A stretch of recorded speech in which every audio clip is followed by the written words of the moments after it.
नमस्कार, एक और विशेष एंटीनेटलिज्म के ऊपर एपिसोड में आपका स्वागत। ये विशेष इसलिए नहीं है क्योंकि ये हिंदी में है। ये एपिसोड हिंदी और उर्दू 2 भाषाओं में होने वाला है। और दूसरी विशेष बात ये है कि हमारे साथ आज पाकिस्तान से जुड़ रहे जावेद काशिफ़। जावेद जी, आपका स्वागत है, वेलकम। अम, पहले आपसे सवाल पूछने से पहले मैं ये बता दूँ कि हिंदी ही मेरी मातृभाषा नहीं है, मेरी मदर टंग नहीं है। तो कैसे-वैसे मैं हिंदी ही तोड़-मरोड़ के बोल लेता हूँ। लेकिन उसके ऊपर उर्दू और भी मुझे मुश्किल होने वाली है। तो कुछ नहीं अगर ऐसे। कुछ शब्दों का कुछ मीनिंग अगर मैं पूछ लूँ तो आप प्लीज़ बता देना। हाँ, हाँ, कोई मसला वेरी गुड। जावेद जी, वेलकम अगेन। पहला सवाल ये है कि हू इज़ जावेद काशिफ़? कौन है जावेद काशिफ़? और क्या मैं आपका नाम सही बोल रहा हूँ? नहीं, वो मैंने इधर स्क्रीन पे भी लिखा, मेरा सही नाम जो है वो काशिफ़ जावेद है। काशिफ़ और जावेद। जो जावेद है एक्चुअली वो मेरे वालिद साहब का नाम है। तो नॉर्मली हमारे जो कंट्रीज़ है वहाँ पे ऐसे ही होता है, पहले अपना नाम बाद में वालिद साहब का नाम, जो आप हिंदी में पिताजी कहते हैं गालिबन। Correct, correct, correct. जी, जी। काशिफ़ आपका पहला फर्स्ट नेम है। जी, जी, जी। Okay, okay, okay. Who is Kashif? ऐसा है कि यार मैं जो है वो एक प्राइवेट मीडिया हाउस में काम करता हूँ। और तकरीबन कोई 10-12 साल से फ़लसफ़ा पढ़ रहे हैं। और रशिया में था मैं, वहाँ से जो है वो डिग्री कंप्लीट की फ़िलासफ़ी में। तो अभी फ़िलहाल पाकिस्तान में हैं। और इसके अलावा पहले कोई मोर देन 1 डेकेड जो है वो काम किया है डिफरेंट गल्फ़ कंट्रीज़ में, ओमान में, कतर में, दुबई में एज़ एन सिविल इंजीनियर। तो यही बैकग्राउंड है। तो आपने काफ़ी दुनिया देखी है। आप अब ऑनलाइन वीडियोज़ भी बनाते हो, आपका द फिलॉसफी वर्ल्ड करके चैनल है। प्लीज़ उसे सब्सक्राइब करिए जो भी देख रहे हैं। हम लिंक्स डालेंगे, आपका इंस्टाग्राम, यूट्यूब सबके लिंक्स डिस्क्रिप्शन में होंगे ही। तो पहला सवाल ये है कि आप फिलॉसफी में कैसे इंटरेस्टेड हो गए? फ़िलॉसफ़ी में देखें, जैसे आपको पता है हर बंदे के जो इंटरेस्ट हैं वो डिफरेंट डिफरेंट होते हैं। कुछ लोगों को जो है वो ज़िंदगी जो है उसके मीनिंग जानने की इतनी वो क्या कहते हैं हिंदी में तपस्या नहीं वो करते, वो ऊपर-ऊपर से ही जो है वो चाहते हैं। तो ये नेचर होती है कुछ लोगों की। तो ये जब हम फर्स्ट ईयर में थे कॉलेज में जाना शुरू किया तो वहाँ पे एक उर्दू लैंग्वेज में हमें किताब मिली थी अरस्तू की। वो जो पोएट्री के ऊपर थी, पोथिका जिसको उर्दू में कहते हैं या पोएटिक्स इंग्लिश में उसको कहते हैं। वो हमने पढ़ी तो पता चला कि ये तो जो बिफ़ोर क्राइस्ट हैं, जो हज़रत ईसा अलैहिस्सलाम हैं, उनसे भी पहले के ये एक साहब हैं और इतनी अच्छी-अच्छी और अक्लमंद किस्म की बातें करते हैं, तो इनको पढ़ना चाहिए। फिर वहाँ से वो इंटरेस्ट पैदा होना शुरू हुआ। फिर वो पता चला कि ये इससे भी पहले कुछ लोग हो गुज़रे हैं, सोक्रेटिस और प्लेटो वग़ैरह। और उससे पहले भी फिर प्री सोक्रेटिक एरा आता है जिसमें हेराक्लाइटस हैं, पार्मेनिडेज़ हैं वग़ैरह-वग़ैरह। तो फिर वो इंटरेस्ट डेवलप होता रहा और पढ़ते रहे बस, वो अभी तक कायम है। पहले खुद से पढ़ते रहे, फिर रशिया में चला गया, वहाँ पे जो है ना बाकायदा एडमिशन लिया, वहाँ पे भी जो है ना बीएस की फ़िलॉसफ़ी। पहले जो है फ़िलॉसफ़ी से पहले जो है ना मेरी सिविल इंजीनियरिंग में क्वालिफ़िकेशन है। तो फिर जो है इसमें इतना इंटरेस्ट डेवलप हुआ तो सोचा कि डिग्री कर ली जाए। तो फिर इसमें जो है वो डिग्री भी कर। और वैसे अगर काशिफ़ जी का बचपन देखा जाए या आप how how you were brought up, वो बैकग्राउंड कैसा था? वो बैकग्राउंड एक देहाती एरिया से जो है वो ताल्लुक़ है, गाँव के लोग हैं हम, जैसे आप भी बता रहे थे। तो उसमें कोई ऐसा जो है ना कोई क्या कहते हैं कोई एलीट बैकग्राउंड नहीं है मेरा कि बड़ी-बड़ी यूनिवर्सिटीज़ और कॉलेजेस में पढ़ना। और बचपन से वो जो एक वो फिनिशिंग स्कूलिंग होती है ना जिसमें वो इंग्लिश जो है वो टच और ये वो, तो ऐसा कुछ नहीं है। वो आपके यहाँ जैसे हिंदी में तालीम होती है, हमारे यहाँ उर्दू में है, मैट्रिक तक तो ये थी। फिर फर्स्ट ईयर में जब आप प्री इंजीनियरिंग में या प्री मेडिकल में जाते हैं तो फिर ऑफ कोर्स वहाँ पे इंग्लिश आपको पढ़नी पड़ती है। तो वहाँ से फिर सिलसिला चल निकला इंग्लिश पढ़ने का। तो फिर पता चला कि हिंदी और उर्दू के अलावा भी दुनिया एग्ज़िस्ट करती है और काफ़ी इंटेलेक्चुअल है। तो जब ये सब हो रहा था तो आपके इर्द-गिर्द अब मुझे पाकिस्तान की जानकारी शायद बहुत बायस्ड है मेरी, पहले मैं माफ़ी माँगता हूँ। लेकिन आपके यहाँ रिलिजन का कितना इन्फ्लुएंस था आपके ऊपर? रिलीजन का ऐसा तो नहीं है कि मतलब जो है कोई सख्ती थी मतलब पेरेंट्स की तरफ से। मतलब लिबरल टाइप का कुछ था मतलब जिसने जो करना है करे, जिसने नहीं करना उसकी मर्ज़ी है। ऐसा कुछ था नहीं। अच्छा, और आपके parents are they like Muslim? Do they identify as Muslim और यस दे आर मुस्लिम। और do you identify as Muslim? Yes culturally I am Muslim same like Javed Akhtar. तो हम लोग अभी एंटी-नेटलिज़्म की तरफ आते हैं। अगर आप एंटी-नेटलिस्ट हो, तो क्यों हो? और अगर नहीं हो, तो क्यों नहीं हो? यार मैं जो देखें ये बेसिकली इसको अगर फिलोसॉफिकल देखें ना तो ये एक सब्जेक्टिव मोरालिटी में आता है क्योंकि ये कोई ऑब्जेक्टिव मोरालिटी नहीं है। मैं किसी दूसरे को ज़बरदस्ती नहीं ये कह रहा। अगर कोई समझता है कि मिसाल के तौर पे जो लाइफ है क्योंकि डिफरेंट इसके फ़िलॉसफी में भी स्कूल ऑफ थॉट है, नाहिलिज़्म है, अब्सर्डिज़्म है, एक्जिस्टेंशियलिज़्म है। तो ख़ास तौर पे जब ये जो एनलाइटनमेंट का एरा आता है ना यूरोपियन कल्चर में, जब वो डार्क एजेस से निकले तो फिर एनलाइटनमेंट ने ये बताया कि ये जो इंसान है वो सेंटर्ड है, मरकज़ है जो है ना इस जो है सारे इस कायनात का, ठीक है? तो वहाँ से फिर वो मूवमेंट चलती हुई मॉडर्निज़्म में बदली, तो मॉडर्निज़्म ने आके ये जो डॉगमैटिक जो बिहेवियर था, हर चीज़ में रिलिजन की इंटरप्रिटेशन लेना, उसको जो है वो नेगेट किया। तो वहाँ से फिर आके एक्जिस्टेंशियलिज़्म जब डेवलप हुआ कि कोई एसेंशियलिज़्म नहीं है। एसेंशियलिज़्म मीन्स कि आपके पैदा होने से पहले कोई ऐसे लाइफ़ के मीनिंग नहीं है कि जो आपको बता दिए जाएँ। थ्रू एक्जिस्टेंशियलिज़्म आप खुद अपने जो है वो मीनिंग बताएँ क्योंकि पहले आप खुद एग्ज़िस्ट करते हैं, उसके बाद आपके अपने मीनिंग हो सकते हैं। आपके कुछ डिफरेंट हो सकते हैं, मेरे कोई डिफरेंट हो सकते हैं। तो वहाँ से चल के ये बाकायदा एक एंटी नेटलिज़्म का स्कूल ऑफ थॉट बना। लेकिन ये कोई इतना बड़ा स्कूल ऑफ थॉट नहीं है फ़लसफ़े में जैसे बड़े-बड़े बाकी स्कूल ऑफ थॉट हैं, आइडियलिज़्म है, मटीरियलिज़्म है या फिर पोस्ट मॉडर्निज़्म है, अनार्किज़्म वगैरह-वगैरह। तो ये जो है वो इस पे रिसेंट हिस्ट्री में जो है वो हमें डेविड बेनेट ही मिलते हैं जिन्होंने ये किताब भी लिखी थी, better to be now have been.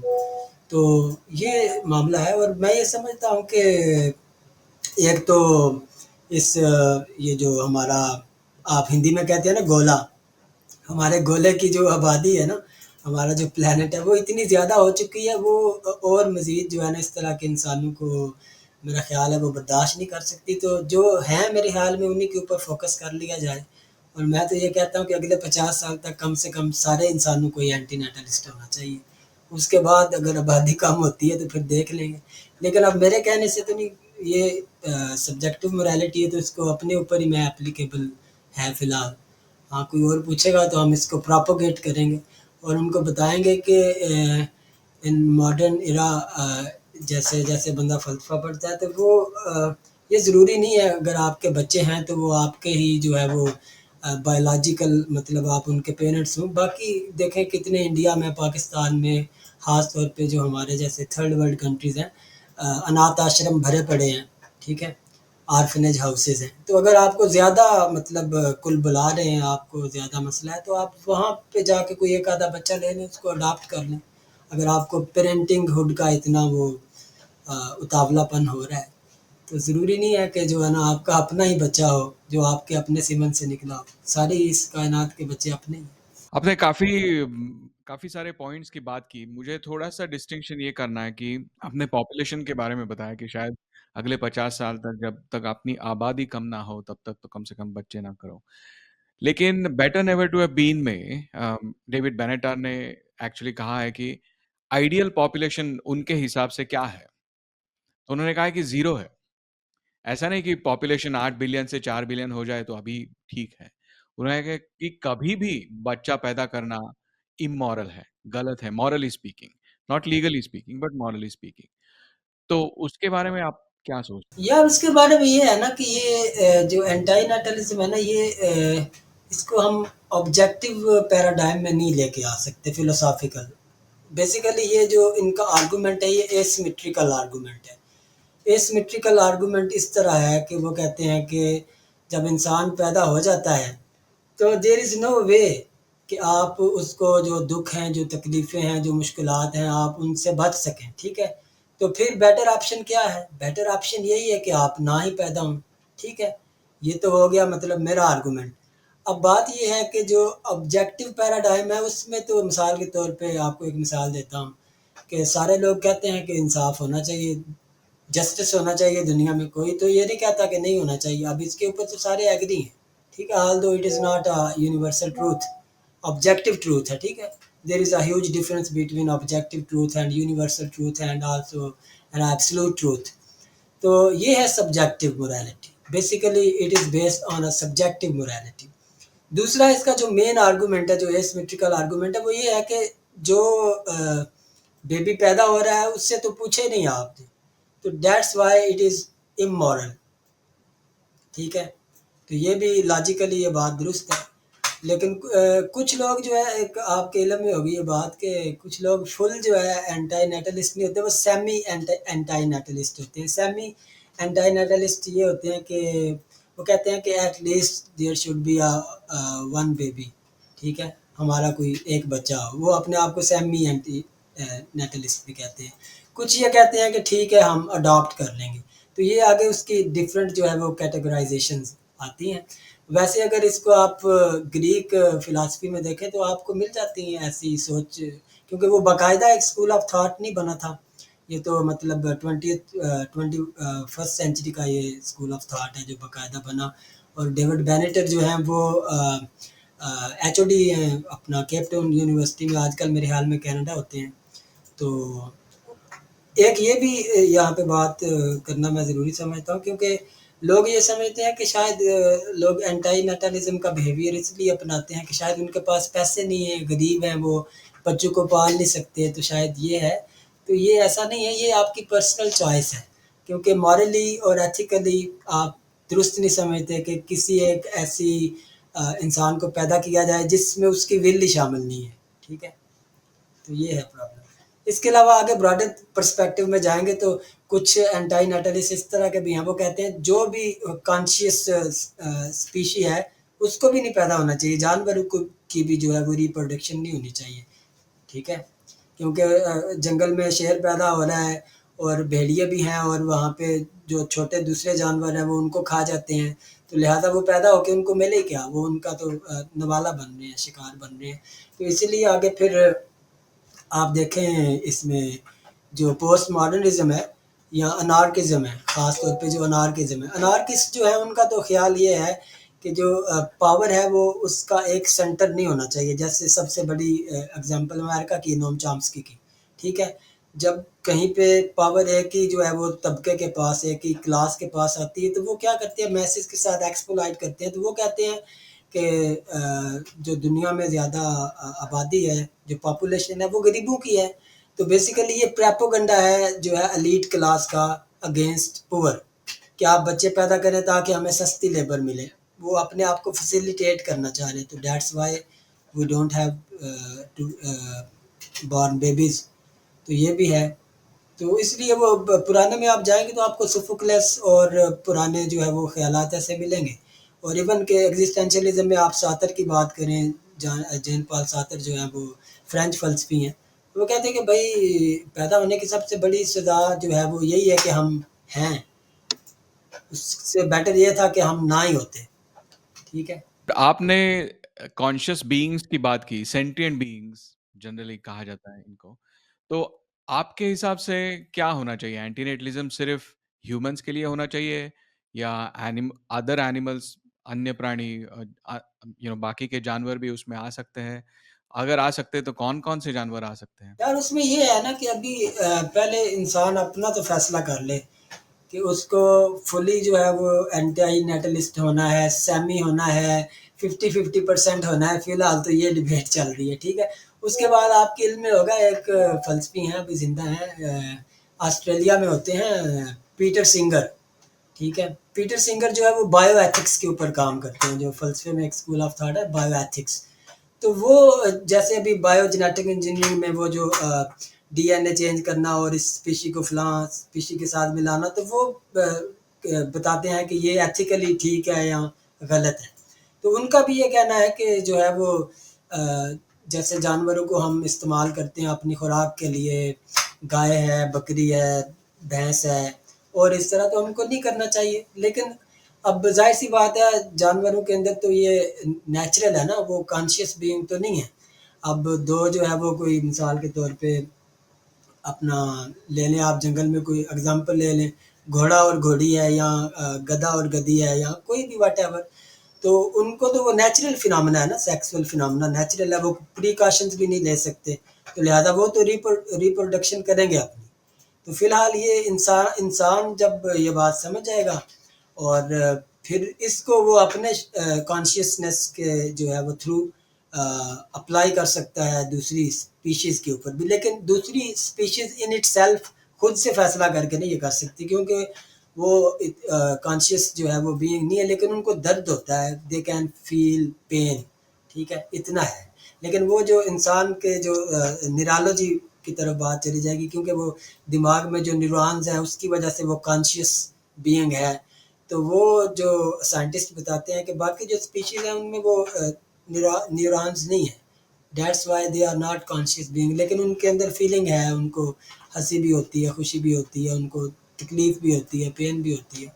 तो फिलहाल ये इंसान इसका फैसला कर ले, तो बाकी देख लेंगे क्या होता है। एक मैं जहाँ तक मेरी समझ है, मुझे ये प अब तक तो मुझे ये पता है कि पीटर सिंगर जो है, जिन्होंने एनिमल लिबरेशन लिखा, जो यूटिलिटेरियन है और इफेक्टिव अल्ट्रुइज़्म वो सब कुछ है, वो खुद एंटीनेटलिज़्म के खिलाफ है।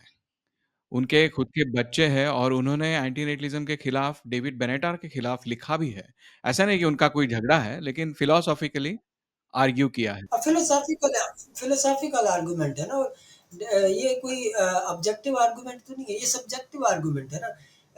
अभी देखें जैसे ये बात होती है ना कि जो लिबरल आइडियोलॉजी है, आपके मुल्क में भी ये बात होती होगी, वहाँ पे जो एलजीबीटीक्यूज हैं, इस तरह के जो छोटे छोटे ग्रुप्स हैं, तो यहाँ पे भी हमारे मुल्क में भी बात होती है कि देखें ये जो लिबरल आइडियोलॉजी है ये बेसिकली प्रमोट कर रही है गेज़म को, लेस्बियनिज़्म को और बाइसेक्सुअलिज़्म को, etcetera etcetera, right?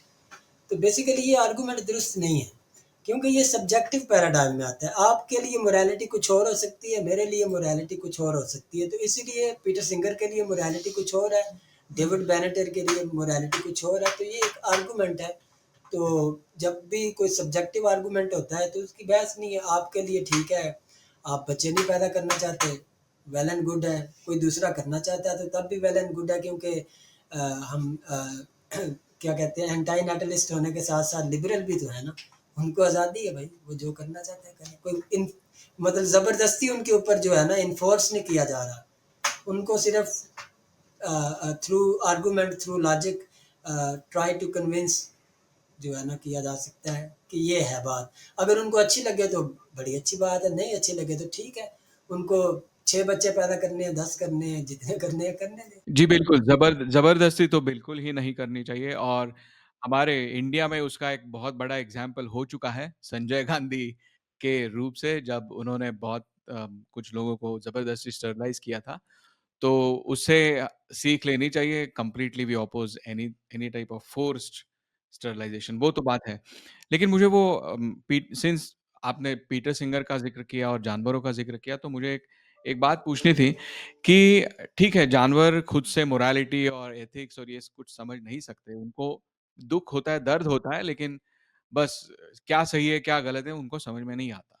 That is correct. लेकिन अम, आज के ज़माने में है, बहुत सारे जानवर मतलब बहुत सारे जानवर और बिलियंस ऑफ एनिमल्स आदमी उनकी पैदाइश करता है। चाहे पोल्ट्री में हो या मा मीट जनरल मीट इंडस्ट्री में हो या डेयरी इंडस्ट्री में हो। मिल्क तो रिप्रोडक्टिव जूस है। तो आदमी अगर उनकी पैदाइश करता है तो एक तरह से तो वो तो एंटीनेटलिज्म के खिलाफ हो गया। तो अम, अगर आप एंटीनेटलिस्ट हो मतलब आप कोई भी एंटीनेटलिस्ट है, लेकिन ये अगर सपोर्ट करता है आदमी बाकी जानवरों की पैदाइश कर रहा है, उनके प्रोडक्ट्स अगर वो कंज़्यूम करता है, तो क्या ये कॉन्ट्रडिक्शन नहीं है? नहीं, ये कॉन्ट्राडिक्शन नहीं है, क्योंकि जो क्वेश्चन ऑफ सर्वाइवल है ना, ठीक है? अब बात ये है कि मैं तो पैदा हो चुका हूँ, आप भी पैदा हो चुके हैं। अब इस फैसले को रिवर्स तो नहीं किया जा सकता किसी भी सूरत। तो सर्वाइव तो करना है। सर्वाइव इसलिए करना है क्योंकि जो जितनी भी स्पीशीज़ हैं उनमें जो ह्यूमन बीइंग है, जो हम हैं, हम कहते हैं कि हम दूसरी स्पीशीज़ से जो है वो इसलिए जो है वो सुपीरियर हैं क्योंकि हम कॉन्शियस बीइंग हैं, राइट? तो हमारी कुछ नेसेसिटीज़ भी हैं। रिलीजियस पैराडाइम में मैं नहीं बात करता क्योंकि आप कोई भी रिलीजन उठा के देख लें, चाहे वो अ, जितने जो है वो सिमेटिक रिलीजन है या हिंदुइज़्म है या बुद्धिज़्म है वगैरह-वगैरह, तो वो तो ये कहते हैं कि ये भगवान ने जो है वो हमारी फैसिलिटी के लिए ये चीज़ें पैदा की हैं, ठीक है? तो एंटी नेटलिस्ट होने का ये मतलब तो नहीं है कि आप जो है वो बंदे को साथ-साथ जो है ना वेजिटेरियन भी होना चाहिए, क्योंकि वो चूँकि वो एंटी नेटलिस्ट है। तो इसीलिए जो है वो ये moralities person to person vary करती हैं। मिसाल के तौर पे हिंदू माइथोलॉजी में ये कहा है कि गौ माता जो है वो उसको उसका दूध तो पिया जा सकता है लेकिन जो है वो उसका गोश्त नहीं खाया जा सकता, ठीक है? लेकिन बाकी कोई दूसरे हैं मुसलमान हैं या क्रिश्चियन है वो कहते हैं हम खा सकते हैं। तो आप उनको ज़बरदस्ती तो नहीं रोक सकते चूँकि हमें अच्छा नहीं लग रहा। अगर हम ये कह रहे हैं चूँकि हमें अच्छा नहीं लग रहा हम एंटी नेटलिस्ट हैं तो दूसरों को भी नहीं होना चाहिए हम घर-घर पे प्रिकॉशंस जो है ना वो उनको बाँटते फिरें, तो ऐसा तो नहीं है। तो इसीलिए ये एक ग्रैंड डिबेट है और ये होनी चाहिए। लेकिन मुझे मेरा ये ख़्याल है कि ये इतना बड़ा स्कूल ऑफ थॉट तो नहीं बन सकता ना फिलोसॉफिकली ना ही कोई सोशली इसका है क्योंकि ये इनबिल्ड है इंसान के अंदर, ठीक है? कि वो अपनी रिप्रोडक्शन चाहता है। लेकिन जो इंसान कॉन्शियसनेस के हाईली लेवल पे पहुंच जाती है तो वो जैसे एक पता नहीं कोई एक्टर थे इंडिया के उनसे किसी ने पूछा कि आपके मरने के बाद आप क्या कहते हैं लोग आपको किस तरह से याद रखें? वो कहता भाई मुझे कोई फ़र्क नहीं पड़ता, लोग मुझे मत याद रखें, भाड़ में जाएँ, ठीक है? तो बात ये है कि भाई हम कोई डायनासोर थोड़े हैं कि आपकी, मेरी या किसी और की आगे रिप्रोडक्शन ना हुई तो वो स्पीशी खत्म हो जाएगी। ऑलरेडी 8 बिलियन स्पीशीज़ फैली हुई हैं, ठीक है? तो ये जो है वो डिफरेंस ऑफ ओपिनियन तो इंसान में है और ये बड़ी अच्छी बात है। लेकिन आपने सिंस एक्सटिंक्शन की बात की तो ये पूछना चाहूँगा कि थियोरेटिकली स्पीकिंग मैं ये जानता हूँ कि हमारे फिलोसॉफिकल आर्गुमेंट सुन के लोग बच्चा पैदा करना बंद नहीं करने वाले और हम लोग उसकी वजह से कम एक्सटिंक्ट नहीं होने वाले, ये पता है। लेकिन फिर भी for the completeness of theory, argument के कंप्लीटनेस के लिए अगर मान लीजिए कि ह्यूमंस ने रिप्रोडक्शन रुका भी नहीं तो भी फेज आउट कर दिया और अगर हम लोग एक्सटिंक्ट हो गए, तो क्या आपके हिसाब से ये अच्छी बात है या बुरी बात है? यार देखिए इसमें मैं ये नहीं चाहता कि दुनिया की जो है वो अगर मिसाल के तौर पे मैं एंटी नेटलिस्ट हूँ आप तो दुनिया के सारे इंसान ही जो है वो एंटी नेटलिस्ट हो जाए, राइट? ऐसा पॉसिबल नहीं है, ना प्रैक्टिकल ऐसा पॉसिबल है ना लॉजिकल ऐसा पॉसिबल है, ठीक है? कुछ चीज़ें लॉजिकल पॉसिबल होती हैं लेकिन प्रैक्टिकल पॉसिबल नहीं होती, लेकिन ये कि सारे ही हो जाए ऐसा नहीं हो सकता। इसमें इसको चाइना की मिसाल ले लें। चाइना पे एक वक्त में जो है ना वन बेबी पॉलिसी थी, राइट? और इंडिया जो है इंडिया में जो खास तौर पे जो सनातन धर्म के लोग हैं या हिंदू हैं उनका ये एक स्लोगन था कि हम दो और हमारे दो, राइट? एक बच्चा और एक बच्ची। तो इसको किसी हद तक कंट्रोल किया जा सकता है। मुकम्मल इसको विद वे करना कि एक टाइम पे सारी दुनिया के इंसान ये फैसला करें कि हम अगले 50 साल तक कोई अपनी रिप्रोडक्शन नहीं करेंगे तो उसके बाद इंसानी जो स्पीशी है वो इस यूनिवर्स से जो है वो विदर वे हो जाएगी, तो ऐसा पॉसिबल नहीं है। ऐसा इसलिए है कि जो हमारे इकोनॉमिक रिसोर्सेज हैं, ख़ास तौर पे जो हमारा जो सब कॉन्टिनेंट है इंक्लूडिंग चाइना, तो उसके पास इतने जो है वो रिसोर्सेज नहीं है कि इतने लोगों को फीड किया जा सके, तो there should be a governmental policy कि आपको वन बेबी पॉलिसी जो है ना अपनानी पड़ेगी। आई डोंट नो पाकिस्तान में तो कोई ऐसी जो है वो पार्लियामेंट में डिबेट नहीं चल रही। अगर इंडिया में चल रही है तो हमें बताएँ अभी क्या पॉलिसी है वहाँ पे? 1 बेबी होना चाहिए, 2 होना चाहिए, लेकिन फिर वो इंडिया एक सेकुलर कंट्री है, वहाँ पे डिफरेंट रिलिजन के लोग हैं। ख़ास तौर पे जो मुस्लिम्स हैं वो कहते हैं कि हमको तो 8, 10, 12, 15 बच्चे चाहिए, उससे वो हमारी स्ट्रेंथ बढ़ेगी। तो आप नहीं लोगों को कंट्रोल कर सकते, इवन थ्रू गवर्नमेंट लॉ बना के भी नहीं कर सकते। इंडिया के बारे में मेरी एक ऐसी थियरी है, आप बताइए आपको क्या लगता है इसके बारे में? ओके, कि हम दो हमारे दो ये जो कैंपेन था, ये एक्चुअली सनातन धर्म का नहीं था, ये गवर्नमेंट स्पॉन्सर्ड कैंपेन था एक समय में कि हम दो हमारे दो आप आप उतना ही करिए। वो किसी धर्म के लिए नहीं था, हिंदू ने ही करना है या मुस्लिम ने करना है, ऐसा नहीं था। उसके इंटेंशन में तो नहीं था। अभी इंडिया में ऐसा हुआ है कि बहुत इनइक्वालिटी है। तो मतलब कुछ स्टेट्स हैं, वहाँ पर फर्टिलिटी रेट बहुत ज़्यादा है, जैसे उत्तर प्रदेश, बिहार वहाँ पर। सदर्न के जो स्टेट्स हैं, वहाँ पर फर्टिलिटी रेट कम है। और उसका कोरिलेशन ये भी है कि जहाँ पर एजुकेशन ज़्यादा है, जो ज़्यादा लिबरल है, सेक्युलर है, जहाँ पर महिलाओं को, वुमेन्स को एजुकेशन ज़्यादा है, लेबर है, पार्टिसिपेंट उनका ज़्यादा है, वहाँ ऑब्वियसली फर्टिलिटी रेट कम है। तो ये कोरिलेशन इंडिया में देखा गया है। अभी एक मैं आपको बताता हूँ कि जो राइट विंग हिंदुत्ववादी जो इंडिया में पॉलिटिशियंस हैं या लोग हैं, उनको हमेशा ये बताया जाता है और पॉलिटिशियंस उनको ये बताते रहते हैं कि मुस्लिम लोग बहुत ज़्यादा बच्चे पैदा कर रहे हैं और अगर आप कुछ नहीं करोगे तो ये लोग ही हमारा देश ले लेंगे। ये एक प्रोपेगेंडा यहाँ पर चलता है, ठीक है? अभी उसमें कितना सच है, कितना झूठ है, इस ये न्यूआंस में कोई जाता नहीं है। तो मेरा ये कहना है कि ये मुस्लिम ज़्यादा बच्चा पैदा कर रहा है ऐसा नहीं है। जब जहाँ पर एजुकेशन कम है, जहाँ पर पॉवर्टी है, जहाँ पर थोड़ा-सा बैकवर्डनेस है, ऑब्वियसली वहाँ फर्टिलिटी रेट ज़्यादा है। तो अगर मुस्लिम और ये फैक्ट है कि मुस्लिम रिलीजन का फर्टिलिटी रेट इंडिया में हिंदू रिलीजन से ज़्यादा है, ठीक है? लेकिन वो उसका कारण ये नहीं है कि वो मुस्लिम है। उसका कारण ये है कि मुस्लिम्स इंडिया में बैकवर्ड हैं। वो ज़्यादा पॉवर्टी में है, उनके एजुकेशन पे ज़्यादा ध्यान नहीं दिया जा रहा। दूसरी चीज़ ये है कि फर्टिलिटी रेट इंडिया में वैसे भी यूनिफ़ॉर्मली ड्रॉप हो रहा है और अगर ड्रॉप कितना हो रहा है अगर हम लोग देखें, तो हिंदुओं का फर्टिलिटी रेट जितने ड्रॉप हुआ है, उससे ज़्यादा मुस्लिमों का फर्टिलिटी रेट ड्रॉप हुआ है। एब्सोल्यूट वैल्यू में वो अभी भी ज़्यादा है, लेकिन ड्रॉप का परसेंटेज मुस्लिम्स में ज़्यादा है। ये मेरी थियरी दर्शाता है कि ये एजुकेशन का प्रॉब्लम है, ये रिलीजन का प्रॉब्लम नहीं है। एजुकेशन का प्रॉब्लम आप देखें एक जनरल सा ऑब्जर्वेशन है, रिगार्डलेस कोई किसी भी रिलीजन से उसका ताल्लुक है। आप देखें जो लोग सोशली जो है वो थोड़े से गुड सेटल्ड हैं, जिनका ताल्लुक एलीट क्लास से है, आप अपने इर्द गिर्द में देखिए सराउंडिंग में, तो उनके एक दो बच्चे होंगे। और जो लोग बिल्कुल लोअर मिडिल क्लास से जिनका ताल्लुक है और उससे भी नीचे, उनके साथ 8-10 होंगे। तो एजुकेशन का तो डेफिनेटली इसमें अमल दखल है, क्योंकि जो गरीब आदमी है, एक तो वो गरीब है और दूसरा उसकी जो सोच है वो भी काफ़ी पुअर है।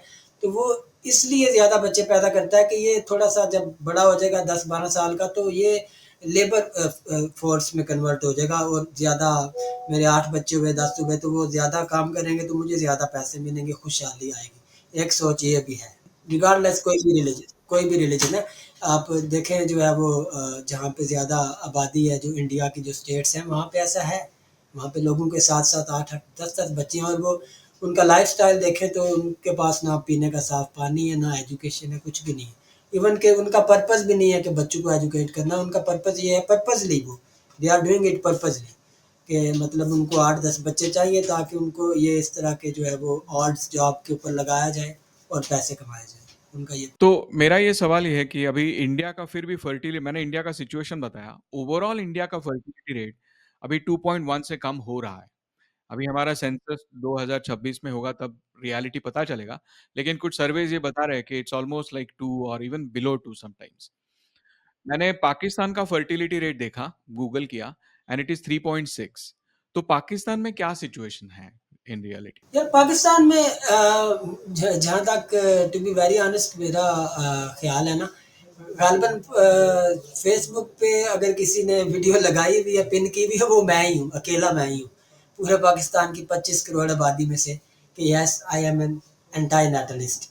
और लोगों को तो इस लफ्ज़ का ही नहीं पता। और यहाँ पे जो मोस्टली जो स्टीरियोटाइप की लाइफ है वो ऐसी ही है कि आपने बड़े होना है, आपने यूनिवर्सिटी जाना है, कॉलेज जाना है, फिर कोई जॉब करनी है, उसके बाद आपकी शादी होगी, आपने बच्चे पैदा करने हैं, बस यही है। इसमें कोई ऐसा है नहीं, ऐसी बात। पाकिस्तान में कॉन्ट्रासेप्शन की तरफ किस नज़रिए से देखा जाता है? Positively, negatively? यार यहाँ पे चूँकि रिलीजियस डोमिनेंसी है तो डेफ़िनेटली इसको नेगेटिवली जी देखा जाता है। कोई पॉज़िटिविटी के कुछ चांस नहीं। क्या अबॉर्शन लीगल है पाकिस्तान में? लीगल है, पाकिस्तान में अबॉर्शन लीगल है। आज ये इनफैक्ट एक गायनेकोलॉजिस्ट से, उनके साथ मैंने पॉडकास्ट की। तो कुछ ऐसी ऑर्गेनाइजेशंस भी हैं असल में जो अनवांटेड प्रेगनेंसी हो जाती है वो, और फिर जो इलिजिटिमेट जिसको हम कहते हैं रिलीजियस पैराडाइम में कोई बॉयफ्रेंड गर्लफ्रेंड है या किसी के साथ कोई रिलेशनशिप में है, तो वो हो जाती है जो है ना, इतना इशू नहीं है। मतलब आज से 20-30 साल पहले इशू था, अभी नहीं है, अभी नॉर्मल है। मतलब अबॉर्शन भी नॉर्मल है और बाकी रिलेशनशिप भी नॉर्मल है, ऐसी कोई बात नहीं। Very good. अच्छा, मुझे एक सवाल ये है कि because you come from a Muslim background and Pakistan is majority Muslim country, Islam religion में, इस्लाम धर्म में जो एंटीनेटलिज्म की तरफ जाने वाली फिलॉसफी है, मतलब ये जीवन कैसा है, दुःख है, सफरिंग है, सुख है, प्लेज़र है, ऑल ऑफ दैट जो भी है, उसकी तरफ जाने वाली कुछ भी इस्लाम रिलिजन में, या फिर जो इस्लामिक गोल्डन एज था like 8th century to 13th century, उस समय में, उस पीरियड में जिन लोगों ने फिलॉसफी के बारे में लिखा, ऐसा कोई लिटरेचर मिलता है जो इंटरेस्टिंग हो इस हिसाब से, इस पर्सपेक्टिव से? यार एक्चुअली जो रिलीजियस आइडियोलॉजी है वो तो डेफिनेटली इसके खिलाफ है, एंटी नेटलिज्म के खिलाफ है। That's why there are major group in people, they don't want to use any type of precautions. You understand what I mean? So वो ठीक नहीं समझते, वो समझते हैं कि actually it is will of God, so we don't have right to stop someone if or she is coming to in this world. सो definitely ये कोई ऐसा जो है आइडिया भी नहीं मिलता। और मोस्टली जो आपने बात की जो गोल्डन एज में जो फिलासफर थे, तो मोस्टली वो कोई ऐसे कोई क्या कहते हैं, कोई प्योर किस्म के कोई इस्लामिक फिलासफर नहीं थे। मोस्टली उनमें से एथीस्ट थे और अग्नोस्टिक थे, और मोस्टली जो है वो पर्शियन जो है वो बैकग्राउंड के मिलते हैं। तो वो ख़ास तौर पे जो इमाम गज़ाली की अगर आप बात करें, तो उन्होंने अपनी किताब में ऐसे जो फ़लसफ़ी हैं उनको जो है वो कैटेगोरिकली जो है वो क्या कहते हैं, काफ़िर जिसको हम कहते हैं या डिसबिलीवर कहा हुआ है। तो वो बेसिकली ये एक यूटोपिया है कि they were Muslim philosophers actually they were against, because the problem of philosophy is that they philosophers are not here to reconcile or rationalize your religion. Actually, uh, rationality in true sense is against in every religion. Okay, तो ये सारे कोई मुसलमान या कोई मजहबी लोग नहीं थे। आप सच एज़ आप बात कर लें, अल-फ़ाराबी की बात कर लें, इब्न सीना की बात कर लें जिसको हम इंग्लिश में एवेरोज़ कहते हैं, और इस तरह जो है वो अपना इब्न रुश्द है, ठीक है, वो है। और इस तरह जो है वो फिर वो इसके अंदर एक और सेक्ट निकल आता है, बात कहीं और चली जाएगी। जैसे इब्न अरबी हैं, ठीक है, वो जैसे वो जिसको हम कहते हैं ना मिस्टिसिज्म या सूफीज़्म, ठीक है। Mysticism or Sufism, actually it is a parallel religion against Islam. It is not within the Islam. It is a parallel religion. जो मेजॉरिटी ओपिनियन, कुछ लोगों का ख्याल है कि विद इन द इस्लाम है, लेकिन मेजॉरिटी ओपिनियन यही है कि actually it is a parallel religion against इस्लाम और अगेंस्ट एनी अदर रिलीजन। तो क्या उसमें कुछ है? नहीं, नहीं, उसमें ऐसा कुछ नहीं है, कुछ भी नहीं है। ऐसा ये सब आपको सिर्फ़ और सिर्फ़ वेस्टर्न थॉट के अंदर ही मिलेगा। वो जैसे आप एक ग्रीक ड्रामाटिस्ट थे ना जिनका बड़ा फ़ेमस एक ड्रामा था, और द इडिपस रेक्स के नाम से आपने सुना होगा, सोफोक्लेस का। हाँ, उसमें वो आपको ये थॉट मिल जाता है कि वो जो ट्रेजेडी होती है वो एक एक होता है, किंग होता है, वो जो होते हैं ना जो हिंदी में उनको आप क्या कहते हैं, वो जो भविष्यवाणी करते हैं, जो बादशाह के दरबार में होते हैं, वो भविष्य बताते हैं, फ्यूचर बताते हैं। तो उन्होंने वो एक प्रेडिक्शन की थी कि आपके यहाँ एक बेटा पैदा होगा, वो बड़े होके अपने बाप को कत्ल करेगा, तो बाद में अपनी मदर से शादी करेगा। तो फिर वो जो है उन्होंने कहा ये अब पैदा हो गया है, तो इसलिए इसको बाहर फेंका। तो वो जिस बंदे को उन्होंने दिया, तो वो उन्होंने क्या किया, एक शेपर्ड को दे दिया जो बकरियां चरवाने वाला था, चरवाहा। तो उसने आगे जो है वो किसी और को दे दिया, वो किसी दूसरी जो है वो स्टेट में चला गया। तो वहाँ पे क्या हुआ, वहाँ पे ये हुआ कि वो जो स्टेट थी दूसरी, वहाँ का जो किंग था और जो वहाँ की जो प्रिंसेस थी, उनके यहाँ बच्चे नहीं थे, ठीक है। तो उन्होंने उसको पाला, बाद में वो बड़ा होके अपने ही साथ वाली जो स्टेट है उसके ऊपर वो इन्वेड करता है उसको, तो वो उसको तो नहीं पता होता कि ये मेरी मदर है, तो वो उसके साथ शादी कर लेता है। तो इन द एंड जो है वो बड़ा वो ये ग्रीक मतलब जो है प्रोवर्ब है कि no thy self nothing is permanent punishment is near. ठीक है, तो वो उसने भी वो टोटल मिला के ये निकाला कि असल में प्रॉब्लम ये है कि we we are in existence, कि हम पैदा हो गए हैं, असल प्रॉब्लम यही है। सातर भी यही कहता है, आपका शोपेनहावर भी यही कहता है, फ्रेडरिक नीशा भी यही कहता है, सारे कुल मिला के यही कहते हैं। अच्छा, आपने अभी ये जो मैं नाम लेने वाला हूँ उसमें डिबेट है कि वो मुस्लिम थे कि नहीं, शायद एथिस्ट ही थे। लेकिन मुस्लिम रिलिजन में वो पैदा हुए, वहाँ उनकी परवरिश हुई। सीरिया में अबू अल-मारी नाम से एक पोएट थे। क्या आपको उसके बारे में पता है? नहीं, मुझे तो नहीं उनके बारे में पता, लेकिन जनरल सी जो आइडिया है, जितने भी ये जो तरक्की पसंद या जिसको क्या कहते हैं एनलाइटेंड किस्म के लोग होते हैं, ख़ास तौर पे जो जिनका ताल्लुक लिटरेचर से है, आप इंडिया में मिसाल ले लें जावेद अख्तर साहब की, तो ये जैसे इवन कि हम दूसरी मिसाल ले लें, वेस्ट की मिसाल लें इंग्लैंड की, तो वो दूसरे हैं रिचर्ड डॉकिंस हैं। तो ये लोग ऐसा कहते हैं कि कल्चरली दे आर क्रिश्चियन और culturally they are Muslim. In rationality actually they don't believe in any religion. ठीक है, तो ये मोस्टली ऐसे ही लोग हैं। और फिर प्रॉब्लम ये है कि इवन के वेस्ट में और इंडिया पाकिस्तान में आप खुल के जो है ना ये बात नहीं कर सकते। You can not say that openly yes you are an atheist और यू व्हाटएवर योर आइडेंटिटी। तो बस वो क्या कहते हैं ना, in between they try to convey their message in between between the lines. नहीं, लेकिन फिर अबू अल-मारी का थोड़ा अलग है क्योंकि अबू अल-मारी 10th सेंचुरी में मैं बता दूँ ताकि जो भी देख रहा है शायद उन्हें पता चले। सो अबू अल-मारी एक 10th सेंचुरी के पोएट थे और वो सीरिया में थे, मतलब आज जहाँ सीरिया है, वहाँ उनका जन्म हुआ, वहाँ दे वर ही वाज़ ब्रॉट अप और 4 साल के जब वो थे तब ब्लाइंड हो गए वो, उनकी आँखें चली गई, उन्हें दिखता नहीं था। लेकिन वो बहुत अच्छे पोएट थे और लोग मैलों दूर से उनकी पोएम सुनने के लिए आते थे। और वो ऐसा लिखा है, मतलब इंटरनेट पे जो भी मिलता है। अम, मुझे अरबी भाषा लैंग्वेज पढ़नी नहीं आती, तो मैंने जो भी इंग्लिश पढ़ा है उनके बारे में।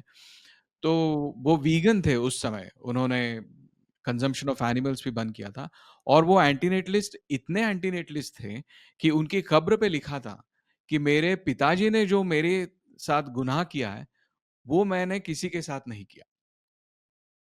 और उनकी बाद में सीरिया में अभी जो सिविल वॉर हुआ कुछ साल पहले, तब उनका जो टूम्ब था उनका और उनका स्टैच्यू था, वो तोड़ दिया गया। तो मेरे ख़्याल से अभी उनका और भी बड़ा स्टैच्यू शायद कनाडा में या यूएस में कहीं तो बनाया है लोगों ने, उनके जो चहेते हैं उन्होंने। और जब सीरिया में चीज़ें ठीक-ठाक हो जाएँगी, उनका प्लान है कि वो वहाँ ले जाएँ और उनकी टूम्ब वापस रिस्टोर की जाए। तो अबू अलमारी नाम से बहुत बड़े इम्प्रेसिव एंटी-नेटलिस्ट थे, ऐसा मेरा अभी तक का अंडरस्टैंडिंग है सीरिया में। होंगे असल में ये कोई इस तरह, जैसे देखें ना, जैसे दूसरी मूवमेंट है ना, जैसे लिबरलिज्म है, पोस्ट मॉडर्निज्म है, ठीक है, या कम्युनिज्म है, सोशलिज्म है, ये उस हिसाब से कोई बड़ी ब्रॉडर किस्म की मूवमेंट नहीं है। ये आप कह लें कि एक प्राइवेट प्राइवेट टाइप की कोई मूवमेंट है ये, जिसको हम लोग कोशिश कर रहे हैं कि इसको at least we are discussing on social media. Even mainstream media में तो ऐसी कोई बात करता नहीं है, इसकी रेटिंग नहीं आती है, और क्या फ़ायदा क्या है? ठीक है। आप एंटी नेटलिस्ट हैं, तो जो हमारे जो कैपिटलिस्ट हैं, उनकी फिर जो है वो प्रोडक्ट्स कैसे बिकेंगी? तो why they will invite us? तो let's have a debate on main media, mainstream media. I want to ask from Pakistan's perspective. आपने कहा कि पाकिस्तान में आप एक अकेली ही हो, जो एंटी-नेटलिस्ट है। नहीं, और हैं जो है कोई गालिबन फ़ेसबुक पे कोई एक पेज मैंने देखा, कोई गालिबन कोई 50-60 लोग ऐसे, और कुछ हैं ऐसे जो है, मतलब जो है एक दोस्त है मेरे, उनकी मैरिज हुई हुई है, लेकिन 10 साल हो गए उनको, उनके अपने बच्चे नहीं हैं, लेकिन वो उनकी जो वाइफ़ है उनकी पिछले हस्बैंड से बच्चे थे, तो अपने तो नहीं उन्होंने बनाए। तो वो प्रैक्टिकली तो actually he is an anti netlist. और हैं, लेकिन वो लोग इस तरह वो बात करते नहीं हैं, वो फिर जो है ना यहाँ पे क्रिटिसिज्म शुरू हो जाती है कि may be he is a mad, why he don't want child, may be he is a mad something, psychological problem, ये वाला मसला है। पाकिस्तान में पाकिस्तान में एंटीनेटलिज्म के बारे में, एथिज्म के बारे में भी, लेकिन एंटीनेटलिज्म के बारे में भी ऐसा खुलकर बोलना कितना सेफ है? नहीं, एंटी नेटलिज्म को लेके तो ऐसा कोई मसला नहीं है, इट्स योर पर्सनल चॉइस कि आप बच्चे नहीं पैदा करना चाहते, कोई मुझे फोर्स नहीं कर सकता कि भाई आप बच्चे पैदा करें, ये तो आपकी पर्सनल है।